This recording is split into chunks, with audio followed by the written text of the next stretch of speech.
I don't know what year it is, but Aqua and Stompy have won the second Cash Cup of the season, so let's see why they're so hard to beat.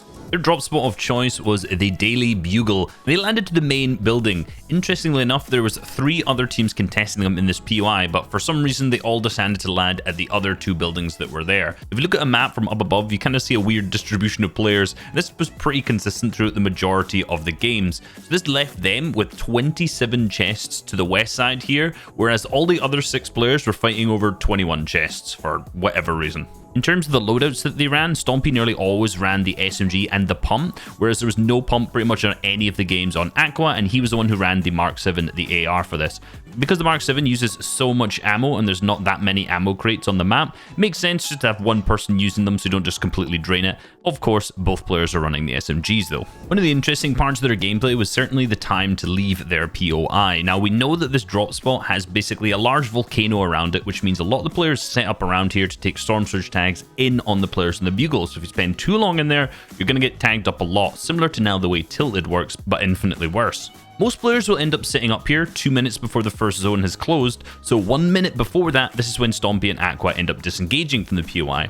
They then actually wrap around to the dead side and start getting tags on the players who have set up there, so hitting those players trying to take advantage of their drop spot with an Uno reverse card. Now because they both managed to get the Spider-Man's web slingers off of their drop spot, they use this pretty much through the majority of their rotates, be it in the 1st to 4th zones, all the way up until the end game as well. One of the critical things when you're using these in the mid game is that you stay very low with the swings, and you jump relatively frequently. This just avoids you getting shot by players looking for tags and accidentally taking fall damage. The most interesting way they utilized these was actually in the first moving zone in the first game. You'll see that the first zone pulls down to the southwest side here, and as the light changes, they end up using the Spider-Man to get ahead of the zone.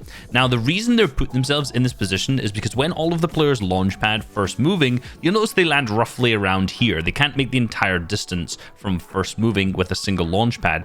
Now, with them Spider-Manning ahead, they sit deep into the box with the wall wide open, and this allows them just to spray anyone who lands in front of them. Then, because they already have the Spider-Man, they can just keep rotating after that. This is basically only doable with the Spider-Man Mythic or with Shockwaves, which obviously aren't in the meta, and some other smaller mobilities. But this allowed them to go from below the Storm Surge to above, and in some specific situations, this would have also picked up eliminations if they'd hit enough shots. And if you know anything about Aqua, and in particular the duo of Aqua and Stompy, the high ground retakes are something that this team does so well. And in this game, they did it in a very interesting fashion. You can see that first Aqua assesses high ground. He sees that the high ground is available, and when he sees that it's in full metal, there's no option to spray it out. You can't just shoot down 2 layers of full metal and take it out. It's not going to happen.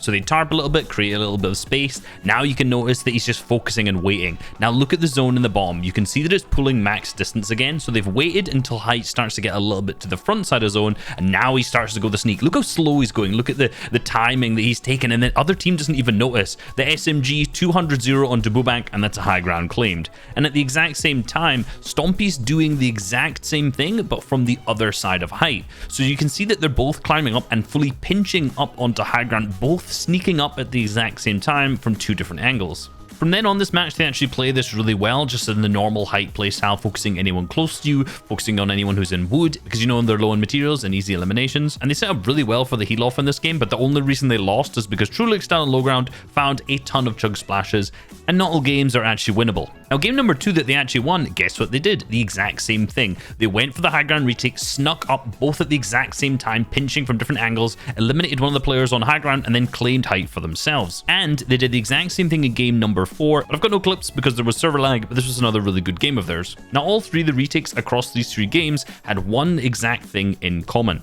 the timing.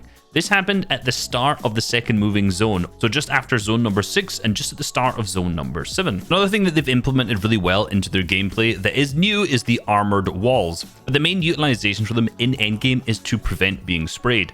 So you can see in both of these examples here, one on the floor, one on the roof, when Aqua gets weakened, he then places one from the direction of the opponent spraying, which enables them to stop shooting so he has time to heal. This is done on floors in the endgame, or on the roof when he's being sprayed down from height, because this team is just going to start shooting someone else. It takes way too much ammo to spray through one of these. At the same time, when this is the 2v2 situation in endgame, he gets beamed and you can place him on the floor, which gives him that little bit of time to heal. Hope you guys enjoyed this video and learned a lot.